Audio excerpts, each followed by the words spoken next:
Hey guys, how's it going? Thank you for coming back to my channel. I'm going to do just a daily reading, just a message, just to see what Spirit wants to give to us today. If it resonates, great. Leave what doesn't.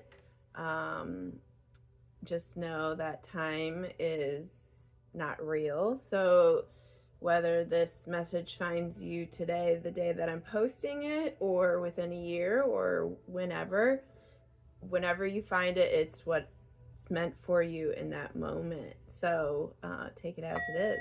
All right, I'm going to clear the air.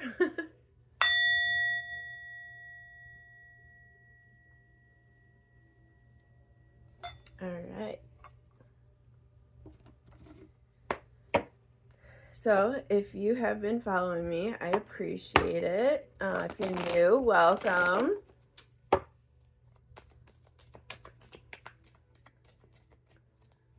So normally when I pull cards, when I get kind of guided to pull cards, I kind of get a feeling beforehand when I'm setting up, I'm tapping into the energy. And I didn't today. It's kind of like there's just this sense of excitement of the unknown. And if you saw my last video, it kind of is in resonance with that, to where it's like not sure what's going to be coming. We know something is coming, some big change is coming, but we're not sure. But there's excitement around that, around the unknown. So that's just all that it is. It's like I just wanted to pull some cards just to see what comes out, get a daily message from Spirit, see what they wanted to say, and then just have fun with it. And not have this like pre-existing, like pre-knowing of what the general energy was going to be about. So this is really exciting for me. So we start with the Wheel of Fortune. Destined opportunities. Yeah, I mean, that totally makes sense. And then Seven of Swords. Ooh. Deception and strategy. Telling a secret. So, like, to me, that already kind of is like clarification of what I was just saying. Like, we know something is coming. We know that there is some big, great change, and it's exciting. It's destined opportunities. It's destiny. It's divine orchestration. But it's a secret. Like, it's being withheld. That card, though, has kind of like a negative connotation to it.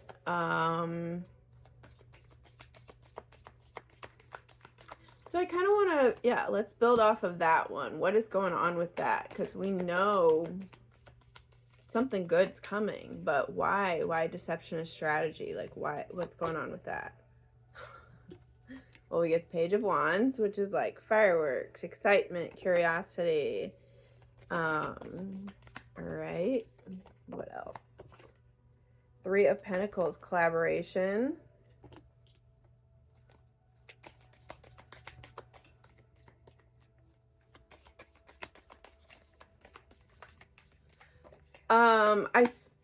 Okay. Seven of Cups, fantasy and temptation. So it definitely feels like there is this sense of like the universe is against you. Like it feels like because you can't see, or because you can't feel what's next, what's coming, what's meant for you, what's the bigger picture, what your life's going to be like.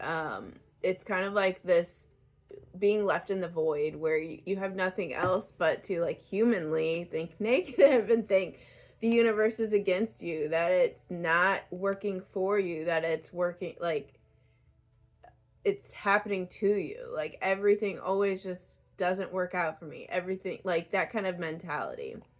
And it's a big test. It's a big test to show, like, are you really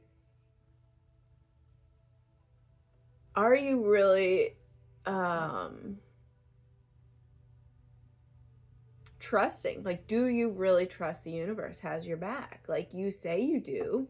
you say, you know, you love the universe, of course, when it gives you good things. Like, you say God is great and, you know, when good things happen. But, like, what about the times of void? You know, are you really, really trusting? Do you really have faith? Or is this just like whenever it's convenient for you, then you believe? It's a big test. It's a really big test to see that, to be able to sit in the void and the unknowing and be like, the universe has me. I know everything is working out. And for me, what I've learned to do is there's no other option but that. Like, I refuse to accept or believe in any other option but it's got my back, that it is working out for me, that because I know I'm a good person, I know I have good intentions, I know I do good things. Like, there's no other option. I believe it so much that, you know, I deserve that. I deserve good things. Because I understand the laws of the universe. And I will not take no for an answer. I will only take yes to what I want. Sometimes it gets hard because it's like, takes a little longer than you want it to, but eventually it always comes. It always comes. It may not show up exactly how you want it, but it always comes. So there's this energy of collaboration that's coming. And it is something that is just, I feel like, beyond your own imagination. Like, this is definitely a time of going within and kind of daydreaming. I've been getting that a lot. Like, really just have fun with daydreaming and envisioning what your life and what you want in life to feel like, to look like. Go as eccentric as you want. Like, have fun with it. Write it down. Just be realistic, obviously, goals you want, but like, stretch it a bit. Stretch it a bit and see. Just have fun with it. Let go of that attachment of having to have it, and just like have fun with like imagining that you have it, you know, using your imagination, fantasize it, have dream of it, just kind of allow yourself to have it, even if it's just in imagination. Just have fun with it, stretch it a little bit, see what you can come up with, like, within 5-10 years, you know. We have the 8 of Swords, imprisonment. And I feel like, yeah, so this is the blockage.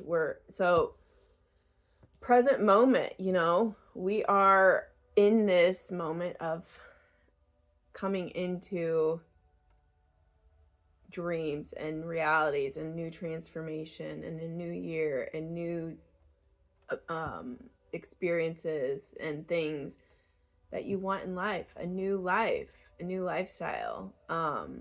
But there's always things that you have to kind of also take a look at, and what's blocking you from receiving that. You have to, you know, also respect that aspect of you. And that's, there's a feeling of imprisonment that is still residing within you, that you feel like maybe you're not worth it. You're not worth getting all that. Like, when I was talking about stretching that dream a little bit, like playing around, going a little further than like your realistic, analytical, logical mind will allow you to put goals down as. Stretch that a little bit, and you'll feel that kind of I'm not sure. What is that I'm not sure part? Where is that? What is that feeling like? That is that imprisonment. That is that Six of Swords, Eight of Swords energy. It is that that blockage that's still, it's that attachment. So what is that within your own life?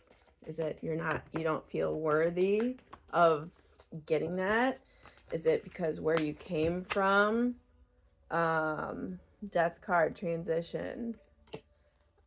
Is it, your education level? Is it, you grew up with not a ton of money, so why should you have a ton of money? Is it your ethnicity? Is it your culture? Is it your gender? Is it your age? What are the things that these cards? What is it that is kind of like holding you back, keeping you feeling imprisoned, feeling like it's unachievable, like you can't go and grasp it and grab it? What is that for you? So we have death, and then we have the Two of Swords.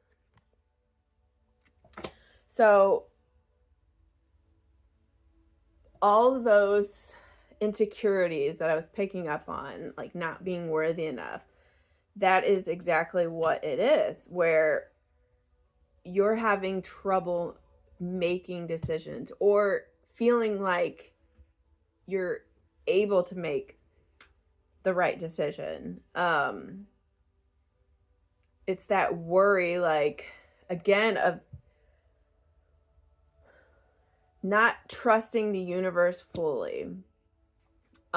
This really reminds me of when I was first like house shopping. When I worked very, very hard to be able to make it. It was very important for me to be able to buy a house on my own as a woman, in my name, under, all my finances, everything else. Like, yes, I had help of like family and friends to help build this. I have a lot of hand-me-down stuff. I'm very grateful for that. But like, it was very important for me to have a house under my name as a woman in this day. To just know I can do it. Like I've always known I could. I know I have that drive, but to physically know like I can do it. If I really needed to, I would survive, and I would survive.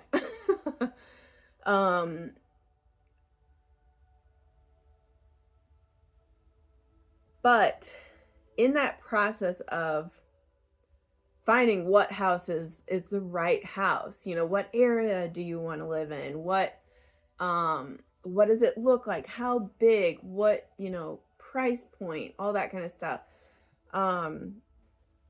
There was a lot to it, the house market when I got in was right before it went nuts. So I'm very blessed. I know that, like, I know now more than ever just how much I've been guided. I'm gonna get emotional. Just how much I've been guided my whole life. Like, looking back at things, I didn't do everything the way that other people do things. I'm a little slower, backwards in things. But like looking back, like I was taken care of. I was guided, divinely guided so much in so many of my decisions and so many of my adventures and stuff that like I just cannot not trust it. So with the house thing, you put in applications for a couple of them that you start dreaming about, you have emotions for, you get this idea and you get this attachment to it, and I never got those houses. And then I put in an application for this house, basic selling, whatever they were selling it for, very minimal. It was kind of like, I liked the house, but it wasn't something that I was like over the top, head over heels for, because I knew it was my first house. I knew this wasn't going to be my forever home, but was cool. I liked it. It had a good feel to me. So we put it in and I got it. I was the first one. I got it really quick. Asking price. I didn't have to go over 20, or whatever. I was literally guided and taken care of. And then I started moving my stuff in. And the moment I started moving my stuff in, I remember being in my bathroom and being like, I've been here before. This feels like I've been here before. This feels like home. Like I can't explain anything other than that. Like I had felt like I've been here before. And that's when I knew, like, I was guided. Like this was where I was meant to be. This was where I was supposed to be in that moment, for sure. And I was taken care of. I was guided. It was kind of when I just let go and let God, let the universe bring me to what is best for me. Sometimes we think we know what's best, and I knew I wanted a house, but like the specifics of it, sometimes you have to let the universe do the shifting and bring it to you. So like this whole feeling of having this indecisive, not knowing if you're going to make the right decision, feeling it's you're in a transition of that. You're in a period where you're supposed to be just letting go and letting God. Excuse me. Throat chakra.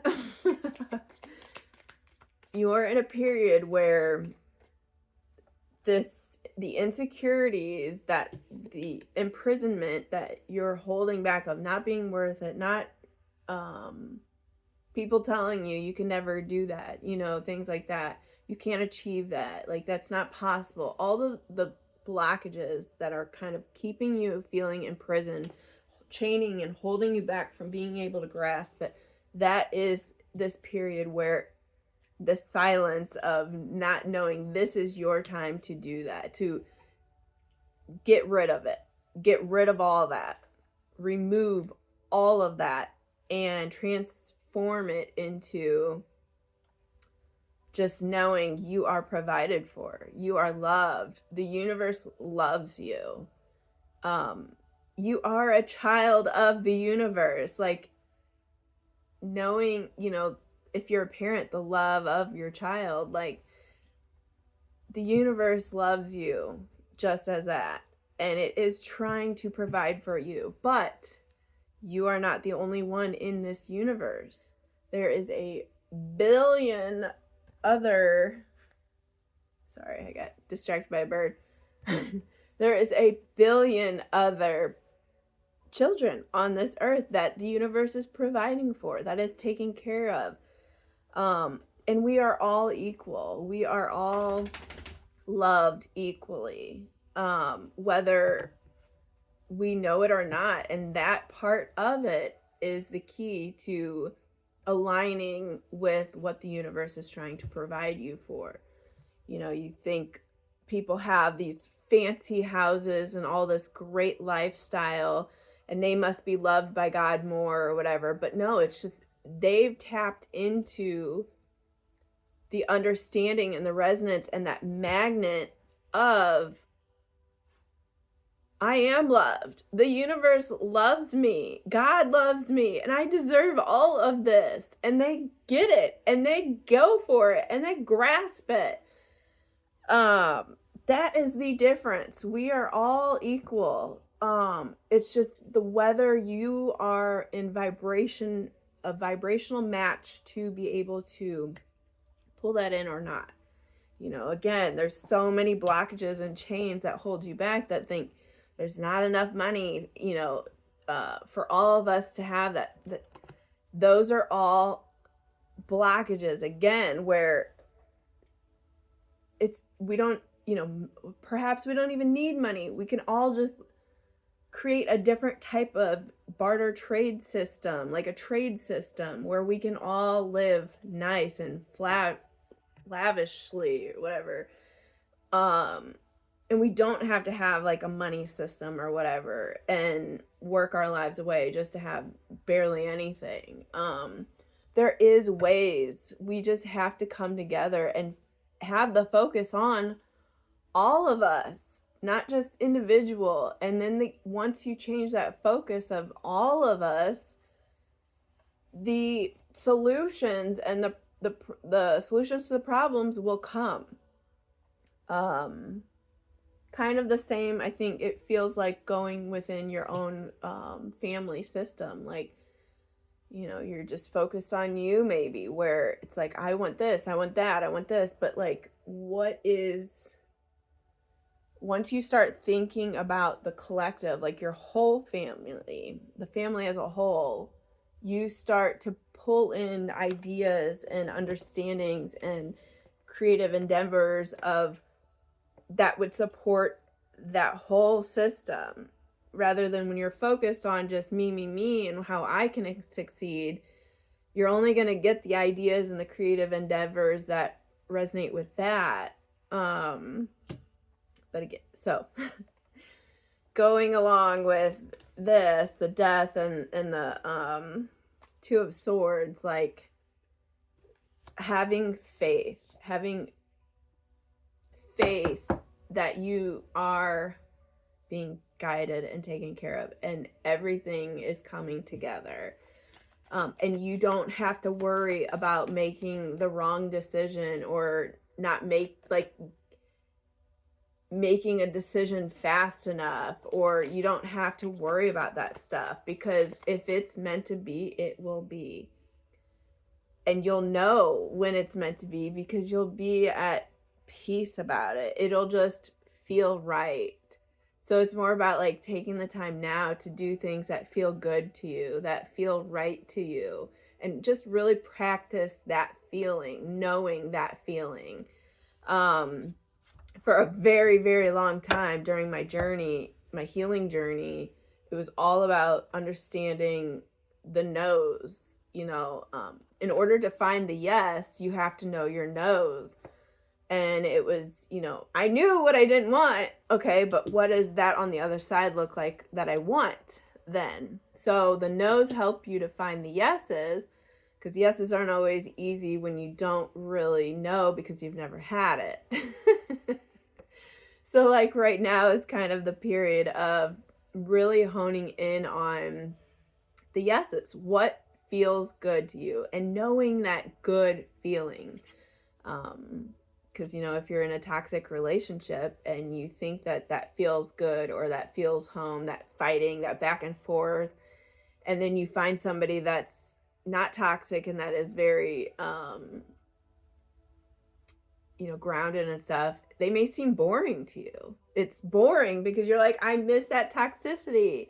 And it's not until you like finally set the boundaries and let that go and try the boring person, to when your nervous system starts settling down and realizing, oh, no, wait, this feels good. This feels really good. I didn't even know I could feel this good.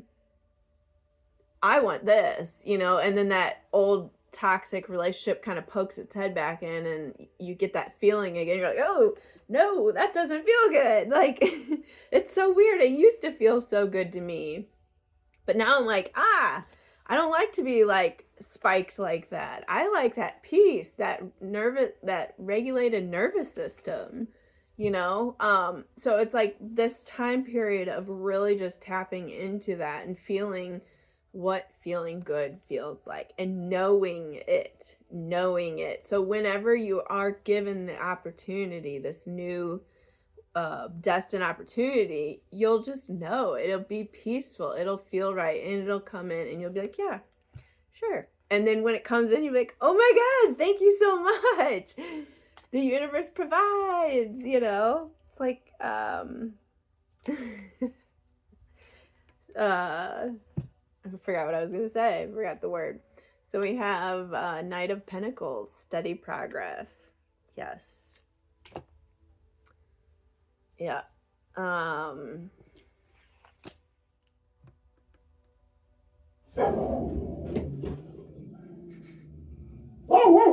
on. Okay. Pause at 24:44. That matters. So steady progress. Yeah, that's just, I think, confirmation, like, you're on your way. Like, you're starting to get it. You're starting to see it. You're starting to realize, like, it just feels like to me you're really starting to see.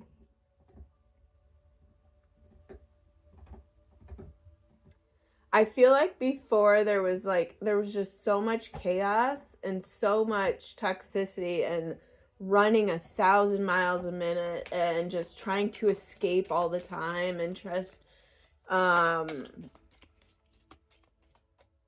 it was a lot. And now it's kind of like you're starting to see, you're starting to believe, you're starting to understand.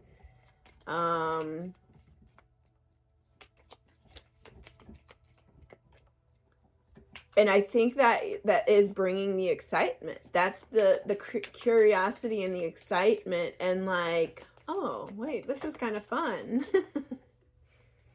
But of course your human old ways are always going to come in to play. And it's kind of like that mindfulness. Then when you recognize that coming up for yourself, okay, you need to check yourself and be like, okay, wait a second, I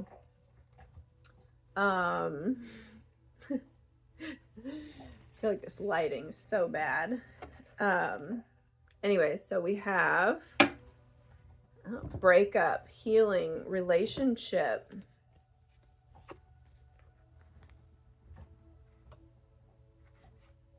So some of you may be going through that. Some of you maybe this is what's coming. You feel it coming. You just don't know how or when or how to get out.